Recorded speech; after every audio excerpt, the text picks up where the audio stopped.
Very good morning mono देखिए students. Last class में अपन ने 13 चैप्टर स्टार्ट किया और 13 चैप्टर में अपन ने 13 चैप्टर के अंदर अपन ने उसके कुछ बेसिक चीजें सीखी। अब अपन देखिए पढ़ने की बात करते हैं। 13.1 जो एक्सरसाइज है उससे पहले 3 पढ़ने, 13.1 पढ़ने, 13.2, 13.3। लेकिन अपन सबसे पहले 13.3 पढ़ने को कहेंगे। उससे आपकी चीजें क्लियर होगी कि क्या कहना चाह रहा हूँ, क्या नहीं कहना चाह रहा। ठीक है, जो भी मैंने चीजें पढ़ाई है उसकी पूरी चीज समझ में आ जाएगी। पहले अपन 13.3 पर करेंगे, ठीक है। हाँ, उसके बाद में करेंगे अपन 13.1 और 13.2।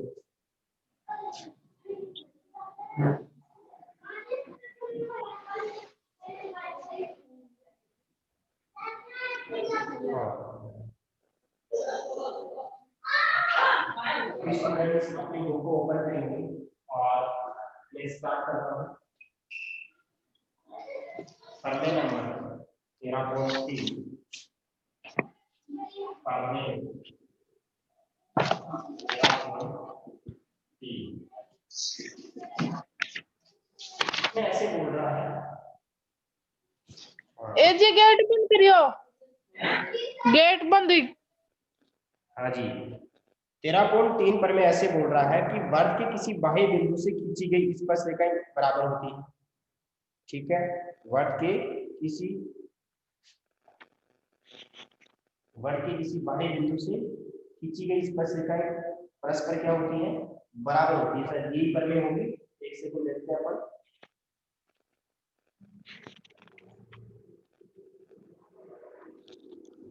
हाँ, वर्ग के बाहर स्थित किसी बिंदु से वर्ग पर खींची गई स्पर्शरेखा परस्पर समान होती है। ठीक है, तो सबसे पहले अपन क्या करते हैं, यहाँ पे डायग्राम देखिए। जो डायग्राम दिया हुआ है बुक में, वो डायग्राम इस पढ़ने में नहीं है, उस पढ़ने में नहीं है वो डायग्राम तो अपने को पढ़ना है। ठीक है, ये आपके पास वर्ग है और इस वर्ग का केंद्र को एक कोई बाह्य बिंदु मान लिया जाए P। इस P बिंदु से दो स्पर्शरेखाएं खींचा हो, एक स्पर्शरेखा ये और एक स्पर्शरेखा ये। इस स्पर्शरेखा का नाम A है, PA है, और उसी स्पर्शरेखा का नाम PB है।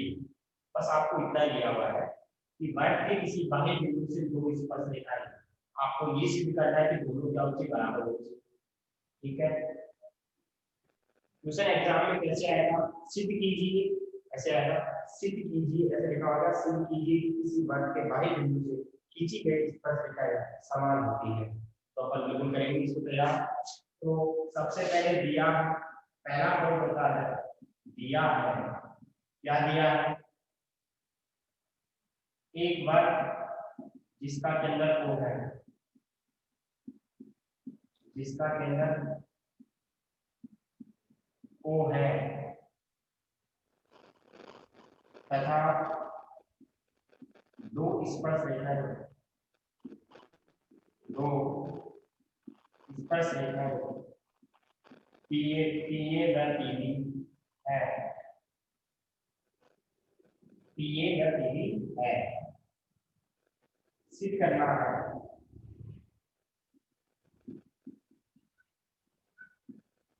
बुक में इसका नाम T1 लिखा होगा, इसका नाम T2 लिखा होगा, लेकिन अपन T1 T2 में कॉम्प्लिकेटेड नाम नहीं लिखेंगे, सिंपल नाम लिखेंगे A और B।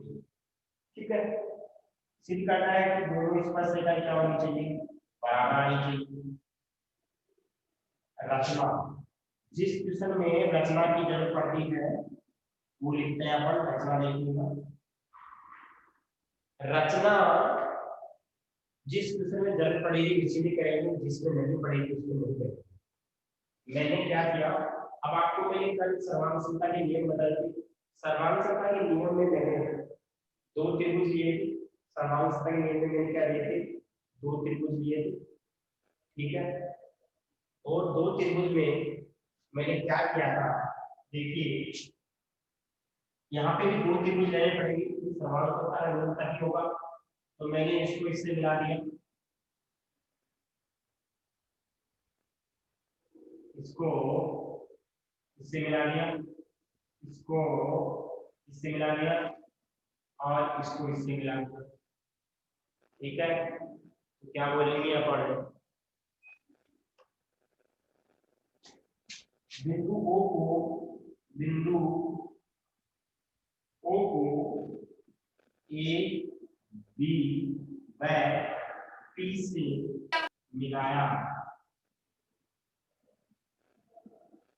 बिंदु ओ को ए बी व पी से मिलाया, ये आपका 90 डिग्री, ये आपका 90 डिग्री, क्योंकि त्रिज्या स्पर्शिका की क्या होती है, लंबवत होती है। त्रिज्या स्पर्शिका के लंबवत, त्रिज्या स्पर्शिका के लंबवत। ठीक है, अब देखिए यहां से क्या आने वाला है, उपपत्ति चलेगी। सबसे इंपॉर्टेंट ये होता है उपपत्ति, इसको उप बोलते हैं। सबसे इंपॉर्टेंट क्या होता है, उपपत्ति। अब देखिए उपपत्ति सबसे ज्यादा, इसमें थोड़ा बहुत अगर गलत भी हो जाए तो चल सकता है, लेकिन उपपत्ति में गलती नहीं होना चाहिए। ठीक है, हाँ देखिए दो त्रिभुज लेके चल रहा हूं मैं, त्रिभुज ए ओ पी व त्रिभुज बी ओ पी में। ठीक है, कोण ओ ए पी बराबर कोण ओ बी पी बराबर 90 डिग्री। देखिए इस कोण को आप ए नहीं बोल सकते, इसको पूरा नाम लिखना पड़ेगा ओ ए पी, तो बीच वाला होता है वही कोण कंसीडर होता है। ओ बी पी यानी कि अगर ए लिखते तो इधर वाला ए भी तो आता, इधर वाला ए भी होता, इधर वाला भी होता, यानी कि वो ए पूरा होता है ऐसे। ठीक है, तो आपको डायरेक्ट हम ए नहीं लिख सकते, इसको पूरा नाम लिखना पड़ेगा। ठीक है, इस पूरे एंगल को आप पी लिख सकते हो, इस पूरे एंगल को पी, लेकिन आप इतने से एंगल को क्या लिख सकते हो, आप पी नहीं लिख सकते। आप क्या लिखेंगे, इसको ओ पी ए। आप इतने से एंगल को आप पी नहीं लिख सकते, इसको क्या लिखोगे, ओ पी बी या फिर ओ बी पी ओ। ये वाली बात समझ में आ गई होगी, यस और नो कमेंट करेंगे एक बार।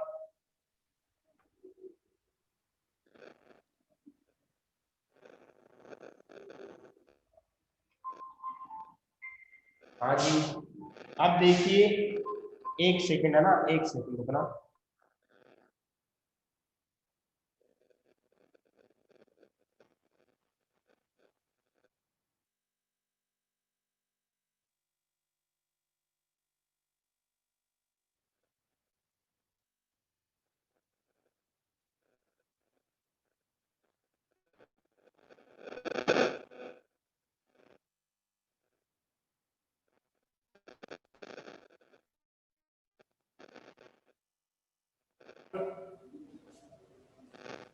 OAP equal to OBP equal to 90 degree.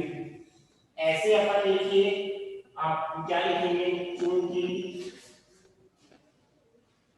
त्रिज्या स्पर्शिका की क्या होती है, स्पर्शिका त्रिज्या के लंबवत होती है, वैसे बोल सकते हैं क्योंकि त्रिज्या स्पर्शरेखा के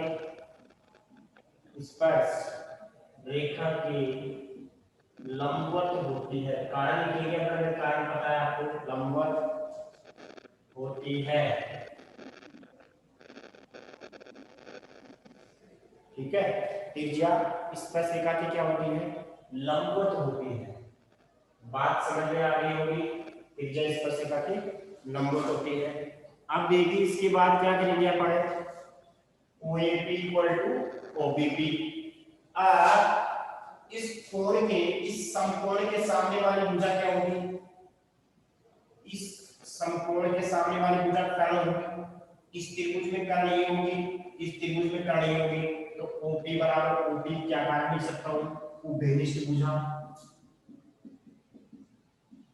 अब उभयनिष्ठ क्यों लिखी मैंने, देखो मैंने उभयनिष्ठ भुजा क्यों लिखी मैंने, क्योंकि इस त्रिभुज में भी काम आ रही है, इस त्रिभुज में भी काम आ रही है, तो OP बराबर क्या हो गया, OP हो गया, तो बेनिष्ठ भुजा हो गई। अब देखिए इसके बाद क्या कर सकते हैं अपन, आप मेरे को बताओ OA बराबर OB होगा क्या, OA बराबर OB, क्यों, एक ही वर्ग की त्रिज्याएं क्या होती है, बराबर होती है, एक ही वर्ग की त्रिज्याएं, कारण लिखेंगे अपन, ठीक है, कारण लिखना जरूरी है। अब देखिए कौन सा नियम लगेगा, कौन बताएगा, सर्वांग संख्या का कौन सा नियम लगेगा इसमें,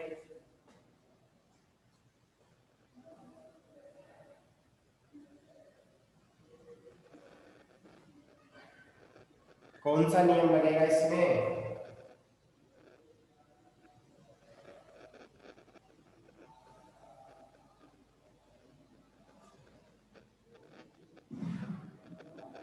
कौन सा नियम लगेगा सर्वांग संख्या का, अरे ये 90 डिग्री है तो ये R लगेगा राइट एंगल, 90 डिग्री के सामने वाली भुजा समकर्ण होती है तो हाइपोटेनियस RH लगेगा, और एक भुजा बराबर है तो क्या लगेगा, S लगेगा।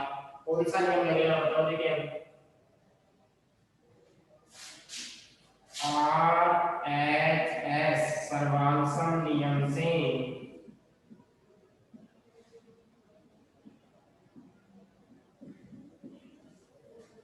दोनों त्रिभुज सर्वांग होंगे, त्रिभुज AOP सर्वांग होगा त्रिभुज BOP के CP नियमानुसार, CP नियमानुसार।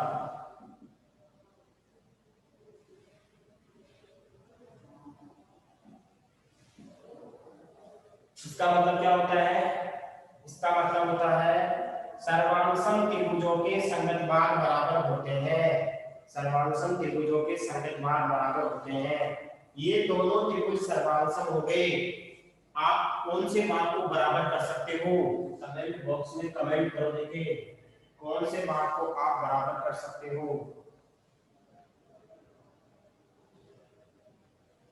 जो आपको चाहिए उसको ही बराबर करो। आपको क्या चाहिए सिद्ध करने वाला, PA बराबर PB, अरे कल ही तो बताया था मैंने, अगर ये दोनों त्रिभुज सर्वांग है तो इनके संगत भाग बराबर होंगे, ये भुजा इसके बराबर होगी, ये वाला कोण इस कोण के बराबर होगा, ये वाला कोण इस कोण के बराबर होगा, होगा नहीं होगा, क्योंकि ये तो बराबर है, ये भी बराबर है, ये इसके बराबर है, कल ही तो बताए थे मैंने बहुत चीजें, तो क्या बोलेंगे PA बराबर PB, ये आपको क्या करना था, सिद्ध करना था, स्क्रीनशॉट ले लो इसका। AP बराबर BP, हाँ बात वही है, PA बराबर PB बोलो चाहे AP बराबर BP बोलो, बात वही है, स्क्रीनशॉट ले लो इसका।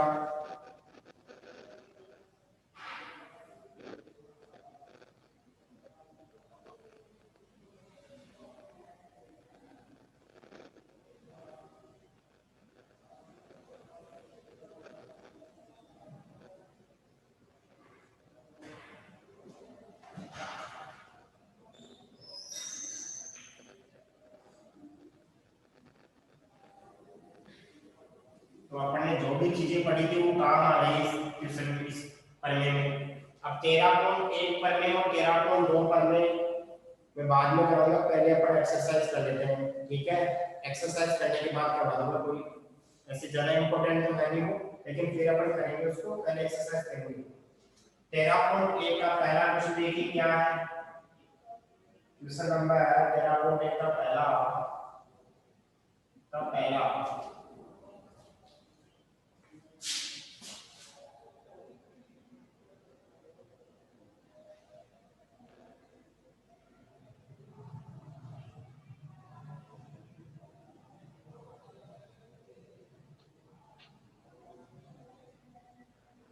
हाँ जी, तो पहले का पहला है वो क्या बोल रहा है, निम्न, पहला क्वेश्चन क्या है, निम्न में से प्रत्येक कथन सत्य या असत्य लिखिए, उत्तर का कारण भी लिखिए। किसी वर्त की स्पर्श रेखा वह रेखा है जो वर्त को दो बिंदुओं पर प्रतिच्छेद करती है। गलत बात है। कोई भी स्पर्श रेखा एक बिंदु पर दो बिंदुओं पर प्रतिच्छेद नहीं कर सकती। मतलब देखो, ये आपके पास कोई वर्त है, मैंने कोई स्पर्श रेखा बनाई, तो ये स्पर्श रेखा एक ही बिंदु पे प्रतिच्छेद करती है, दो पे नहीं करती है। या तो टच करना बोल सकते हैं, स्पर्श करना बोल सकते हैं, या इसको प्रतिच्छेद करना बोल सकते हैं। तो सत्य हुआ कि असत्य हुआ? असत्य हो गया। क्यों हो गया? क्योंकि स्पर्श रेखा केवल और केवल वर्त को एक बिंदु पर प्रतिच्छेद करती है। तो क्या लिखेंगे? असत्य। दिया गया मतलब क्या? असत्य, क्योंकि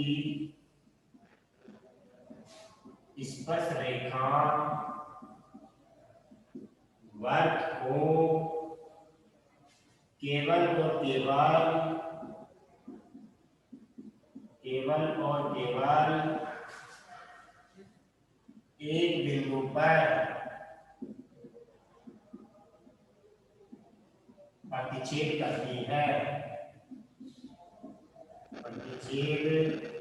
करती है, अगला है दूसरा वाला।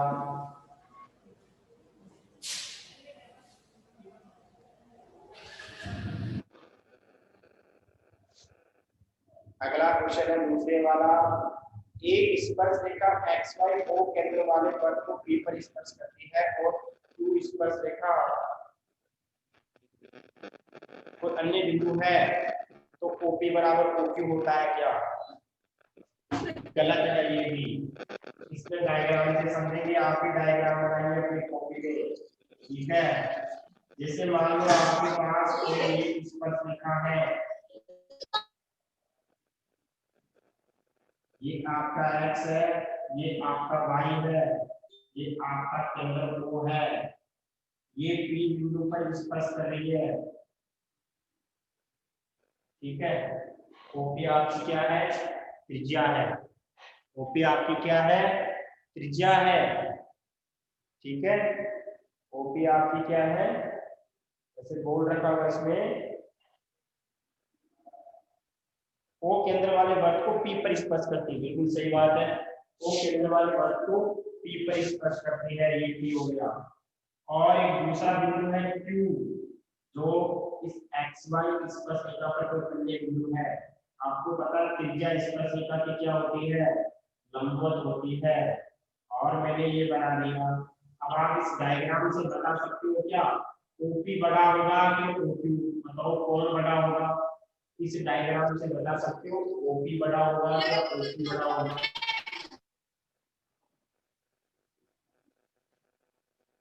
श्याम ये श्याम बोल रहा है कि गुड मॉर्निंग सर। तो बेटा क्लास को 20 मिनट हो गई स्टार्ट में, गुड मॉर्निंग बोल रहा है। बताओ ओपी बड़ा होगा, ओपी बड़ा होगा? डायग्राम से बता सकते हो?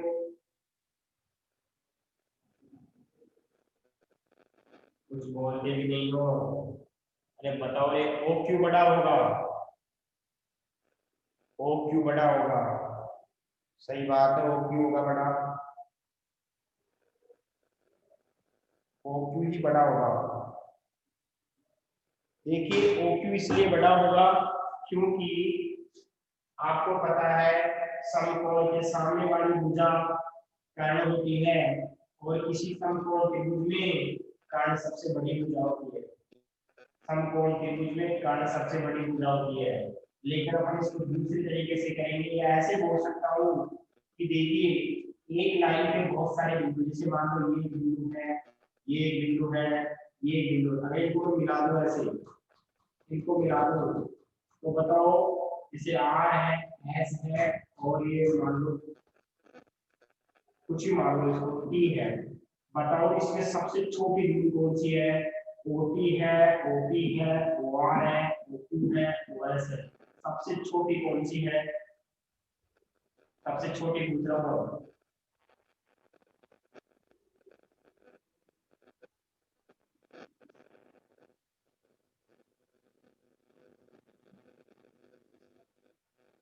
सबसे छोटी दूरी कौन सी है? अरे बोलो तो, OP है, ठीक है, ओपी है। अब ओपी क्यू है, हमेशा ध्यान रखना जो लंबवत दूरी होती है वो सबसे छोटी होती है। ये कोई भी लंबवत नहीं है, बस यही लंबवत है, सबसे छोटी दूरी लंबवत दूरी होती है। क्या होती है? लंबवत दूरी। ये पढ़ने आएगी आपकी क्लास में, एक दो ऐसे पढ़ने आएगी तो वहां पे और पढ़ने की चीज लंबवत दूरी सबसे छोटी होती है। तो क्या बोलेंगे? असत्य। वो तो ऐसे बोल रहा है कि ओपी बराबर ओक्यू होना चाहिए। क्या होना चाहिए? वो तो ऐसे बोल रहा है कि ओपी बराबर ओक्यू होना चाहिए, जबकि ऐसा नहीं है, वो तो गलत है। ओपी ओक्यू के बराबर नहीं हो सकता ऐसा, क्योंकि क्योंकि ओपी स्पर्श रेखा की लंबवत है, स्पर्श रेखा के लंबवत है, और लंबवत दूरी सभी दूरियों से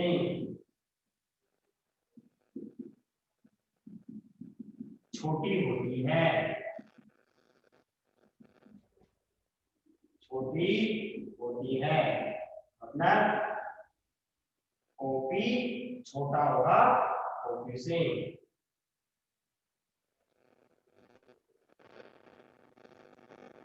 हाँ,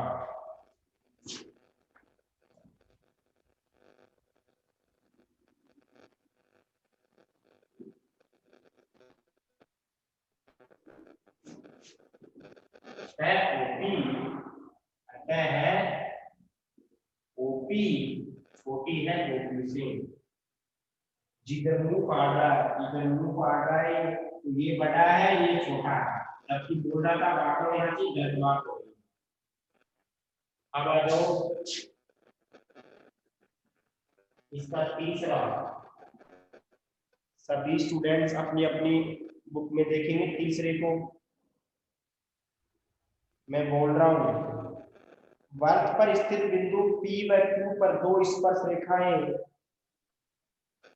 LM व XY खींची गई है। यदि PQ व्यास है तो LM समांतर XY है। बिल्कुल है।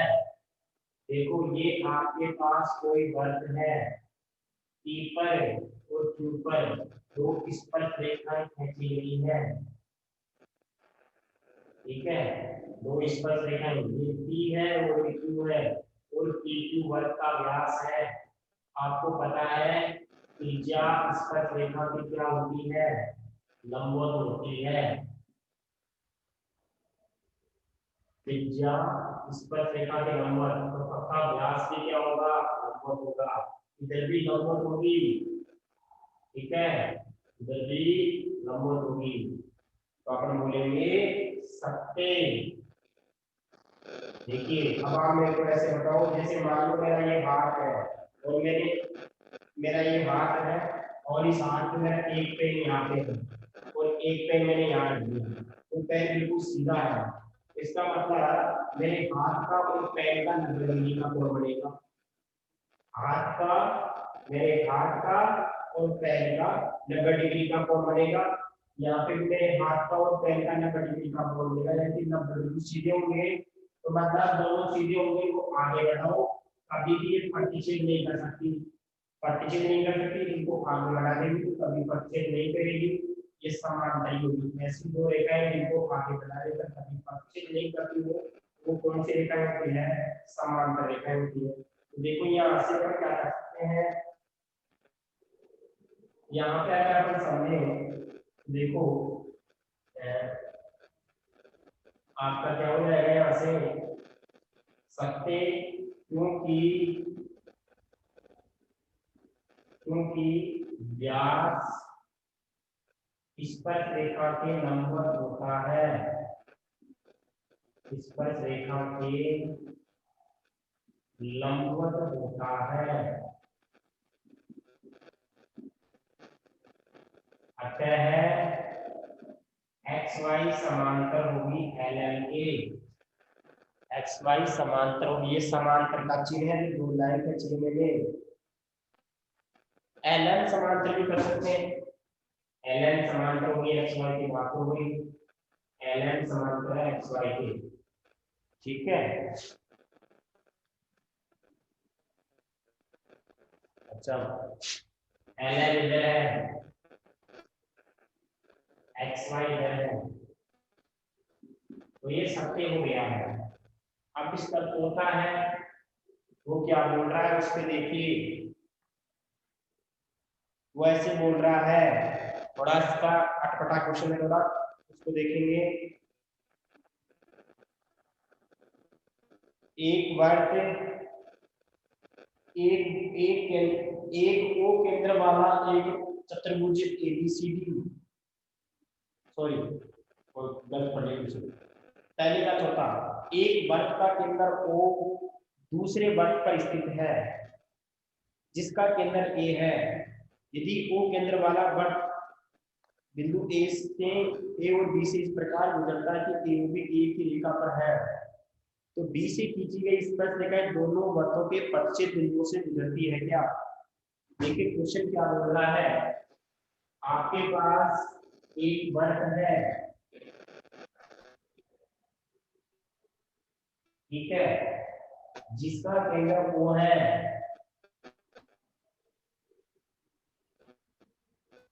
ठीक है, जो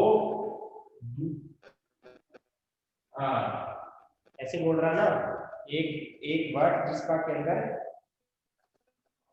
एक वर्त का केंद्र O दूसरे वर्त पर स्थित है, यानी कि एक वर्त का केंद्र O है वो दूसरे वर्त पर स्थित है, यानी कि एक दूसरा वर्त है उस पर स्थित है।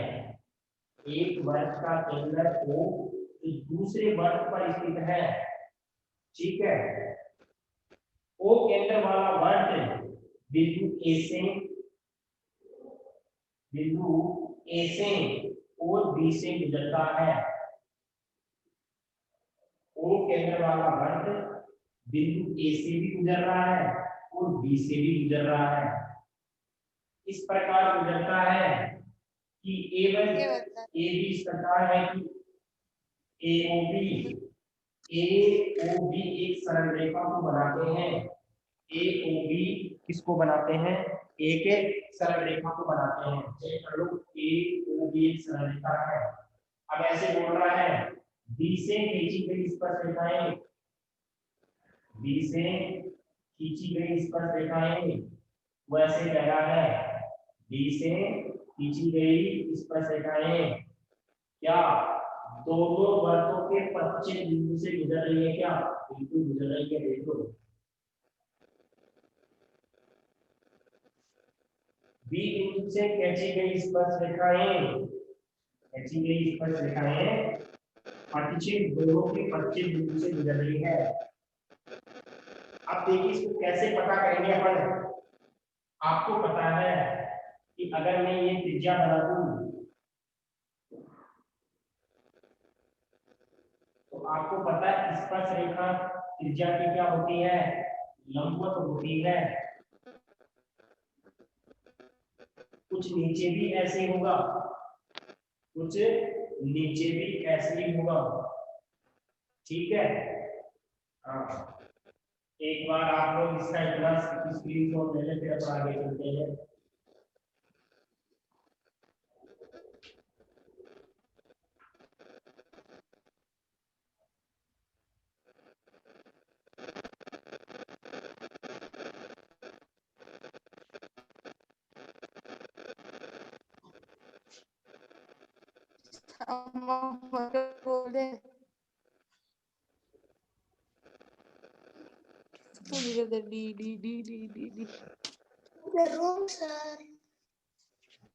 समझ में नहीं आया, वापस से स्टार्ट करो क्लास। अरे तो किन गिर देंगे नहीं तू श्वेता चौधरी डायरेक्ट मैसेज श्वेता चौधरी जुड़ गया तो सही कर ये रही है आपका एक वर्ग का जिसका केंद्र O है, ये जो दूसरे वर्ग पर स्थित है, दूसरे वर्ग का केंद्र A है, B A व B से इस प्रकार गुजरता है कि AOB एक सरल रेखा बने। बिंदु O से खींची गई स्पर्श रेखाएं, खींची गई स्पर्श रेखाएं क्या दोनों के प्रतिच्छेद बिंदु से गुजरती है क्या, ये बताना है।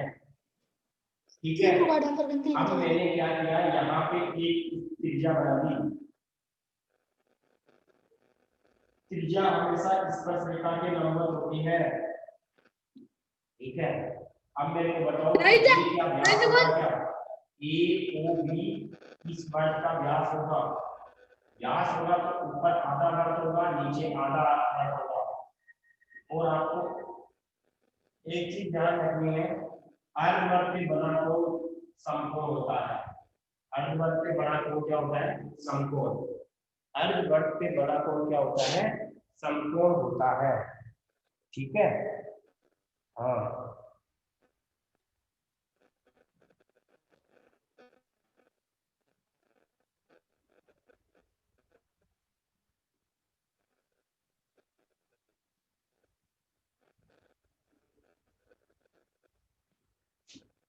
तो मैं क्या बोल सकता हूँ, मैं ऐसे बोल सकता हूँ क्योंकि दिया गया कथन क्या है, सत्य है।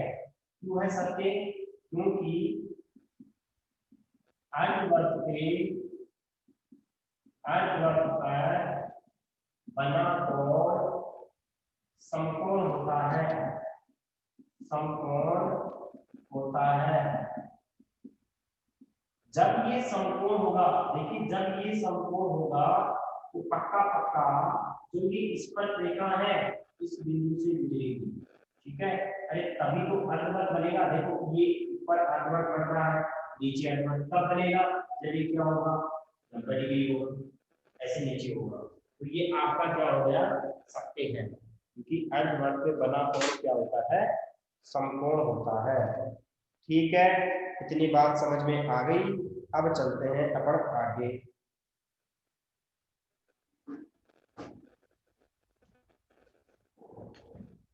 यहाँ पे ऐसे भी लिख सकते हैं, क्योंकि AOB केंद्र O वाले वर्ग का व्यास है। AOB केंद्र O वाले वर्ग का क्या है, व्यास है। और अर्धवर्ग पे बना कोण क्या होगा, समकोण होगा। और अर्धवर्ग पे बना कोण समकोण होगा। ठीक है, समकोण होगा।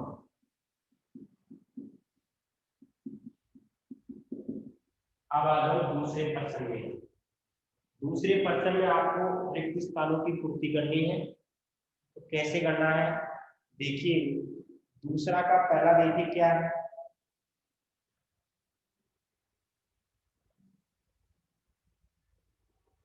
एक वर्ग पर स्थित एक बिंदु से, एक वर्ग पर स्थित एक बिंदु से स्पर्श रेखा खींची जा सकती है। देखिए दूसरे पे पहले प्रश्न को कैसे करने में बता देता हूँ आपको, करने का तरीका तो भी दूसरे के पहले को करने का तरीका कैसे होगा। आप पूरा वाक्य उतारेंगे जहां खालिस्तान है, देखिए वाक्य आप इधर पूरा उतारेंगे, इधर वाला पूरा उतारेंगे और इधर वाला वाक्य पूरा उतारेंगे। तो बीच में खालिस्तान है उसमें लिखेंगे, ऐसे अंडरलाइन लिखेंगे। अब आपको पता है कि आपके पास एक वर्ग है, वर्ग के एक बिंदु पे एक ही स्पर्श रेखा बना सकते हो। कोई दूसरा बिंदु होगा जो दूसरी स्पर्श रेखा बनेगी, लेकिन एक बिंदु पे एक ही स्पर्श रेखा। तो यहाँ पे क्या आ जाएगा आंसर, समझ में आ गया। दूसरे प्रश्न को किस तरीके से करना है, खालिस्तान में पढ़ना है और सेंटेंस पूरा करना है, अंडरलाइन करना है। यस और नो में कमेंट करो किस तरीके से करना है। कब हो गई वो, तो हो गई वो तो सवा 10-20 की हो जाती है। ये कल लेना कर 10:20 से 11 बजे के बीच में नहीं। यस और नो में कमेंट करो, समझ में आ गया क्या कैसे करना है।